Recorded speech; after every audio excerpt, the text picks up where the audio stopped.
You're listening to Two Bobs, Conversations on the Art of Creative Entrepreneurship with David C. Baker and Blair Enns.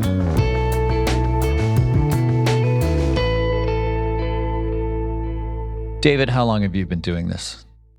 31 years last month. Wow. I'm 23 years this month, so 54 years we've been doing this. Aren't you tired of talking about differentiation? Haven't we had this conversation, me, you, and all of our clients and everybody we've talked to over the last 54 years combined? Yeah, sometimes I'm on a call with a client and it's going really, really well. We're making a lot of progress. And they ask a question and I'm thinking, weren't we talking about this yesterday? It's like, oh, no, that was with a different client. Well, it's like, can I just send you the recording? But I don't know. It just continues to be really important. And this is just a deep source of consternation to me. It's like people still aren't getting even some of the basic concepts. So I just thought, okay, let's start over here. Let's just define our terms so that at least we're not fooling ourselves thinking that we're really tightly positioned when we aren't. And also there's this really weird twist about certain kinds of firms that throw the argument off. And so I just kind of thought, it was a little bit in desperation, honestly. It's like, okay, I got to just write some of this stuff out because I am a little tired of talking about it. It's one more subject where you'd like to be able to say, I'll just send you a link. Yeah, right. But people deserve to be treated carefully and patiently. It's hard to do, and you think it wouldn't be this hard to do. It's like that's the business that we're in. But when you're doing it on yourself, it's almost like you start from scratch again. Yeah. Can you clarify something for me about the title, The Waterfall of Differentiation? Are you talking about waterfall like from a project management standpoint, like planning steps? Is that what you mean? Yeah, it's just another example of my amazing ability to name episodes. Yeah, it's waterfall like 1, 2, 3, falling down, like start somewhere and then go to the next place. Yeah. Okay, start us off with the goal of differentiation. This sounds so business 101. Why is it that we need to differentiate ourselves against our competitors? Oh, I'd never thought about that. Okay, children. Yeah. Well, essentially what we're trying to do is to eliminate interchangeability. So the way I like to think of it is, for some reason, the relationship you have with your client is over. Like, forget about the reason why. It doesn't matter. The relationship is over. And now your client, who was so happy with you up until this point, is faced with a problem. How do I find a suitable substitute for this agency that I was working with, but now I cannot work with anymore? And here's the weird twist, is that client gets to decide what interchangeable means. Otherwise, you get a little frustrated. You hear about who they hired in your place, and you look at each other, it's like, really? You think they're going to do the same level of work that we did? But your opinion here doesn't matter. It's what does the client think a suitable substitute is? So with that background, how long do you think it's going to take the client to find a suitable replacement for your expertise? The length of that time it takes basically measures how differentiated you are in the marketplace. I keep saying there's 55,000 firms. I hope that's kind of correct in the US alone. And most of them are interchangeable in the client's eyes. What sort of pricing power do we have in the marketplace? What power do we have to influence the choices they make and move the needle on their behalf? So positioning is simply making sure that there are fewer suitable substitutes for what you do. That's what we're looking for. Yeah, changing the power dynamics in your favor. If you're the only one who does what the client needs, then you're in a position of strength. Now, we could probably talk about that at some point. Maybe we'll talk about it right away, because if you're positioned as the only one in a space, something's probably wrong, isn't it? Yeah, you're either the first to market, and that's very rare and probably not the case, or what's more likely is that a lot of people have tried that and it didn't yield any power in the marketplace, and so they abandoned it. So we're not looking for a positioning where you're the only one. We're just looking for a positioning where there are far fewer competitors. And, the rough rule of thumb here is you're looking for something in the 10 to 200 competitor range. I obviously favor something closer to the 10. So let's just say we want to keep narrowing the position until there's only 10 suitable substitutes. And then a corollary here, and these have to be done together, is, okay, how many prospects does this yield? And the number there, the range is 2,000 to 10,000 based on research I did for the Business of Expertise book. And here we'd want to sort of nudge up to the higher number. So 10 competitors, 10,000 prospects, that's a great sort of starting place. And sometimes these don't overlap. Sometimes there's 10 competitors, and then you look at the number of prospects and there's 1 million prospects, and you think, what is it about this particular choice that has yielded this strangeness in how these things don't overlap? That's a sign that you have an unsophisticated marketplace. So that would be like manufacturing or industrial. It's a great place to focus. It's boring, but a lot of potential clients in that space don't think that they need a specialized firm like they would in other places. And in other times, the opposite happens, where you have very few prospects, but a lot more competitors. And I just call that the pre-efficient market. So if you think about the cannabis market, right, where you would think that would yield a great positioning if you start focusing there, but it's new, so everybody's running to it. The people who are buying are not as sophisticated as they will be 5 years from now, and so on. But generally, aside from those things on the margins, we're looking for 10 to 200 competitors, ideally 10-ish, and 2 to 10,000 prospects, ideally 10,000-ish, so something like that. Okay, so those are the basic numbers. And then let's start with the waterfall, the series of steps that you take. The first one is, you define it as a question. Question number one, your category. What do you mean by category? Yeah, so just applying this to myself, I am a management consultant. So I'm not an accountant. I'm a management consultant. I'm not a lawyer. I'm a management consultant. That's the category. So I would refer to that as your discipline. Same thing. Yeah, same thing. It's like, when you incorporate and the guy across the desk says, okay, we've got to write down your SIC code, right? Or the NAICS code. What are you? And you just pick it. You're not making one up. You're choosing from the available options. And the reason I start with this is because a lot of people define the category they're in and they think that that's it. That's all they have to do. So I'll ask them, what makes you unique in the marketplace? It's like, well, we're a branding firm, or, whatever that answer is. It's like, no, that's a category. That's not the specialization. That's the category.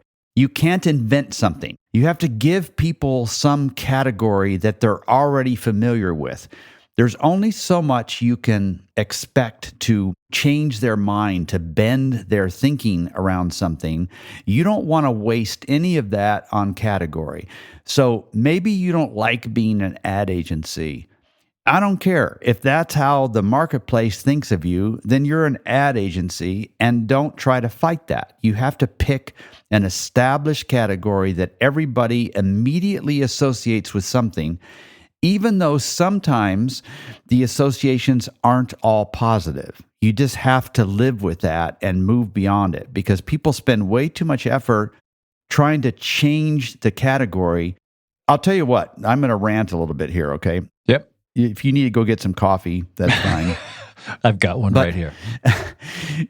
There's too many firms out there that are selling this false promise like they are category creation firms. It's like, and they say, we worked for Uber, and Uber as a category didn't exist until we brought them to market, or Airbnb. And what we do is we don't help you stand apart within a category. No, we create a new category where you are the only firm standing there. And that is bullshit. Now, it's not always bullshit, because those stories, Uber, Airbnb, whatever, there's 50 of them. Those are true. But you don't sell that false promise to a client. One of the biggest false promises to clients is that we are going to put you in a new category so that nobody else is in that category. That's just a waste of energy. And it bothers me when I see those promises being made. I like the idea that there's only so much bending that you will be allowed to do or you're asking the client to do in their mind. Think of it as educating. And you should not be doing that bending or educating via a new category. It should be they hear the category, they go, check, got it. Yeah, I need somebody in that category. But that's not the end of it, right? This is just the starting point. We're building on this. Yeah. So I'm a consultant, right? Okay. There's, I don't know, millions of consultants, way too many, honestly, between you and me. More every day. Yeah. So I'm a consultant. Okay. That's the category. All right. So the next step is sort of the specialization within that category. So there are all kinds of consultants. How am I specialized? Just using myself as an example.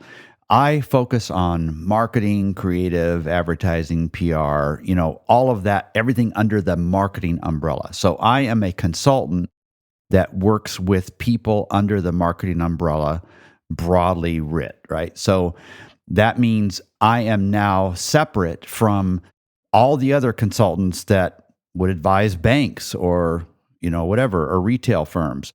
So I work with marketing firms. That's question number 2. So first category, second specialization.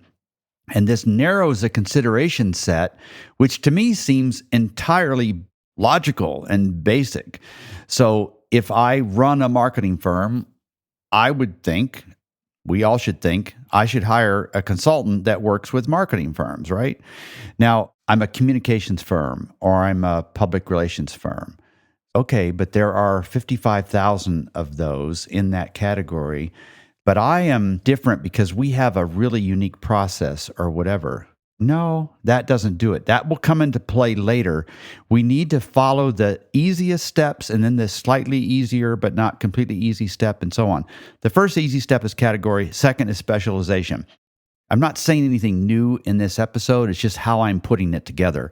So when you choose a specialization within a category, so you're a marketing firm or a dev shop or whatever, it's either horizontal or it's vertical. So you specialize in either serving like a particular narrow vertical, or you focus in a demographic or a particular tight service offering and so on. So that demographic might be old people, Black people, rich, urban, educated, leaders, whatever it is, people getting ready to face something, or a very tight service offering like IR or recruitment or whatever. And then the vertical, I don't need to define, what that means. So this narrows the consideration down set. So before this, if it's just category, I'm an advertising agency. Okay, after I choose my specialization, I am an advertising agency that works with credit unions, or I work with firms just about ready to go public or whatever. Now that consideration set goes from 55,000 down to somewhere in the 10 to 200 range. And if we do our job right, we narrow that down specifically. And over time, like you talk a lot about how we're not looking for the perfect positioning, we're looking for a perfectible positioning. To get to that, we've got to have 2 things. We've got to have courage and we've got to have information. So maybe we don't lack the courage. We'd make any decision that makes sense, but we don't have the information yet. So we narrow it down, not as narrow as it will be, but we narrow it down so that we can start to listen carefully and differently to the signals that we're getting from the marketplace. And that marketplace will give us the information, which we then combine with our courage to then narrow it a little bit further. That's the whole process of specialization. Say a little bit more about the courage, if you don't mind. Yeah. So sometimes people's lack of courage is masked as lack of information, when in fact that's not really the case. Oh, that is deep. Yeah. I say a lot of very deep things if you haven't noticed. But they keep asking questions. They don't really need to know the answers. They're just putting off the courageous part that needs to be done. And the courage is required because when people think about a tighter positioning, they usually are in need of something. It's not as if the business is going really, really well. You usually don't look at positioning until you're forced into it. And so this is the point in your firm's history where you are least likely to accept the idea that you want to limit your options. And so that courage, the lack of it is palpable, right? And you and I have talked about this. I love this image. It's like you built the firm, you got to this place by saying yes a lot. Okay. And that boundary, it changes. You don't really know where it is. Maybe it's 3 years, maybe it's 6 years. But if you're going to get to that next stage, you're going to have to flip entirely. And now it's about saying no. That's how you're going to grow. And that is a very tough thing for humans to do, especially ones that aren't super confident. So when you're making a tough positioning decision, you need two things. You need courage and new information, and those both have to come together at the right time. All right, that was well stated. So we're doing this waterfall of differentiation. Step one. Question number one is, what category are you in? Question number two is, what are you specializing in? What's your specialization? And as you've pointed out, it can be a horizontal specialization or a vertical specialization. And then building on that is this idea of qualifying characteristics. Do you want to unpack that? Yeah, and there probably is a better phrase for that, but you pick the category and there's really no choice. It's like, it's obvious, it's chosen for you. The specialization is a choice. It emerges from something you've already done. You're just saying, okay, we've got 3 options here, 2 options. Which one makes the most sense for us? So you're just making a choice between the available options that you have. That's where the pain comes in, because you're essentially saying no to these other things. But when you've made that decision, so you've gone through category, you've gone through specialization, after you've made that decision, there are still multiple options for the client. You're not yet the only option for them to choose. So they've narrowed the consideration set down, and now there's, let's say, 10 firms, all which look like they would do a pretty good job. How do I make a selection between these? Let's make it smaller. There's 3 firms they're looking at. They're all specialized in what they think is important. How do I choose between these 3 firms?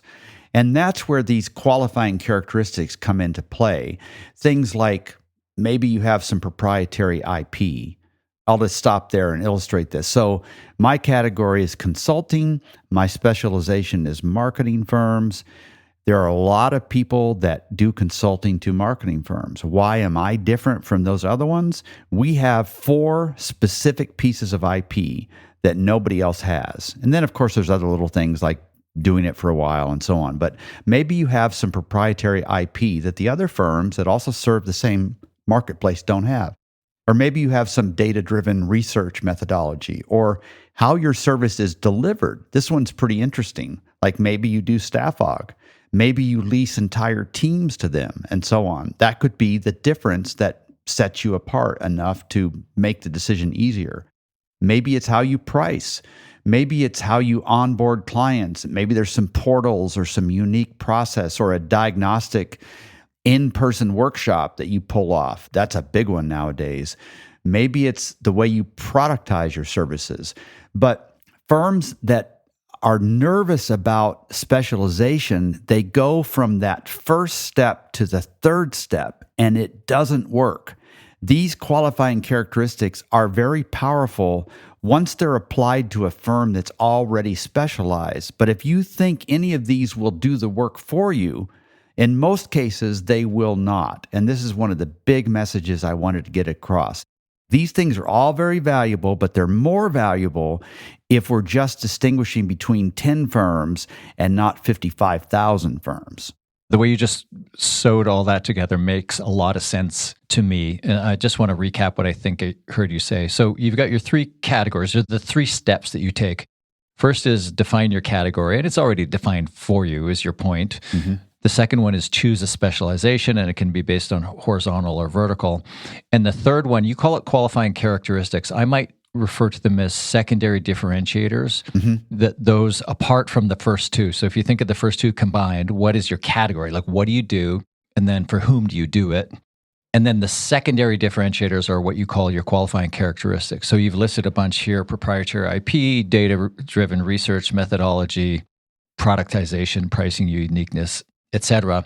And your key point here is, and this is really resonating with me, is a lot of firm owners in their attempts to positioning their business, They do step one. They identify a category. Often it's a misstep because they're making up a category.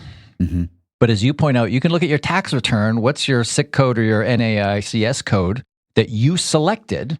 And then they skip over the definition of the market, who they do it for, and they lean too heavily on these, what you call qualifying characteristics, and what I'm thinking of as secondary differentiators of proprietary. It's how we do it, the way we onboard, et cetera. And your point is these things are valuable, but they are not a substitute for step two of choosing a specialization. They are what you do after you choose a specialization. And these three things together help you articulate a meaningfully differentiated expertise. Is that a good summary? Yes. And those three things together narrow the choice down to one, right?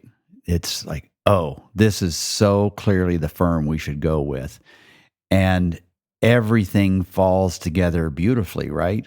I'm such a believer in all of these defining, how did you phrase that? I liked your phrase better. Secondary differentiators? Secondary differentiators.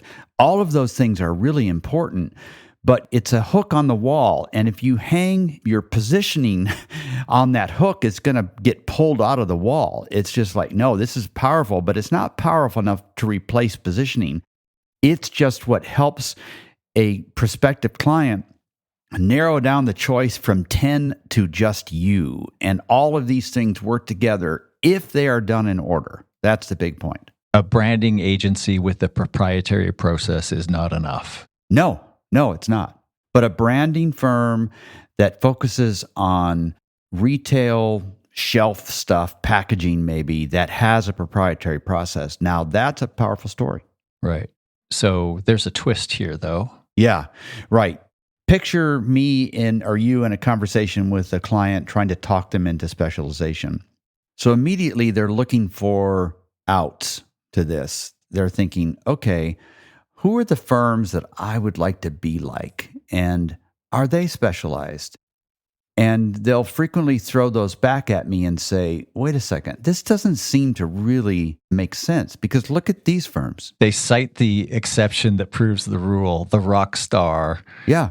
Yeah. We want to be IDEO. Yeah, or Pentagram or whatever it is, right? Yeah. In your particular industry, whoever that one is. And they'll say, well, I don't understand your point. They're not specialized and they're very successful and I want to be like them. And that's true, right? It is true that it's not always true. There are some cases where you think they're very successful and then if you see the numbers, they really aren't. But let's just assume that it's true, that they're very successful. There are two ways to get around this, and one of them, I don't know how to help you with it. The other one I do. One is that they're just super confident. I'm going to list a specific name here, Brian Collins, okay? Yeah. He just walks into a room and he knows what he's worth, and there just isn't any argument about it, right? He's got the body of work to back it up. He's got the swagger. He's got the total package. Now, if you just had the swagger without the talent or the talent without the swagger, doesn't work, does it? Yeah, and it's a self-confirming thing too, right? Yeah. You know, you get a big client and it's like, oh, I guess maybe I'll be the next big client. That's one. I've talked a lot about that in other places. I won't go into that here. Shout out to Brian, by the way. Yeah, Brian's great. And then the second would be that they're large. And this is the one that people miss. So normally, this 3-step waterfall is category, specialization, and qualifying characteristics. Okay, those three things in that order. Now, in some cases, projects are so important or multinational or too big to fail kinds of things that part of the consideration set is we need a big firm with a deep bench. And so instead of category, specialization, and qualifying characteristics, instead it looks different. It's category, and then second, are they big enough? Are they big enough so that I'm not going to lose my job here even if things go bad, because it seemed like the logical choice. Category, and then you insert big enough, and then specialization, and then these secondary features or qualifying characteristics or whatever we call it. So pay attention to that. When you see a big firm that you want to be like that doesn't seem to be specialized, recognize that in many cases, they are large enough now that big enough becomes, like if you're not big enough, you're just not going to be in the consideration set. Once you are in the right category and you are big enough, then the next thing, it's not usually called specialization at that point. Usually it's just called category experience. Have you done this sort of work before? And then there's still 10 firms left. Let's figure out how to make the final choice. That's where these qualifying characteristics or secondary things come into play. And lacking that, a pitch. And lacking that, a pitch? Yeah. What do you mean? Well, all right, we need a firm, we need an ad agency that's big enough that has this category experience. There's 10 of them. Oh, right. So yeah, lacking the secondary differentiators, what you call the qualifying characteristics, it's, well, let's just have a creative pitch. Let's have a shootout. And let each of them tell us about their guaranteed process. Yeah.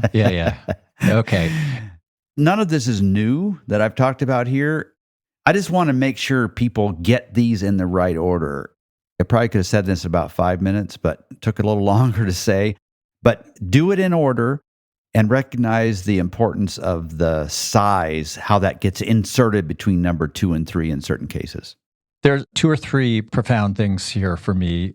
So the 3 steps are identify your category, choose a specialization, and then identify your qualifying characteristics or secondary differentiators. And you pointed out that many firms skip the second part, specialization, vertical or horizontal, and they lean too heavily on the qualifying characteristics. And then the interesting twist that there are clients and projects of such size that in addition to category, specialization, and qualifying characteristics, there is this hurdle that they have to clear of, is the firm big enough? And your point, which I think is really well taken here, that in these examples where the client needs a firm of a certain size, this third step or question of specialization gets changed from, we don't necessarily want somebody who's specialized in this, we just want somebody with some deep category experience. Right. You know what? Congratulations, David. You did it. You took an old topic and you taught an old dog some new tricks. You made it interesting, finally. Very well done. I hope the listener got as much out of this as I did. Thanks, David. Thanks, Clark. Thank you for listening to Two Bobs with David C. Baker and Blair Enns. Read episode notes and transcripts at twobobs.com. That's the number 2, BOBS.com.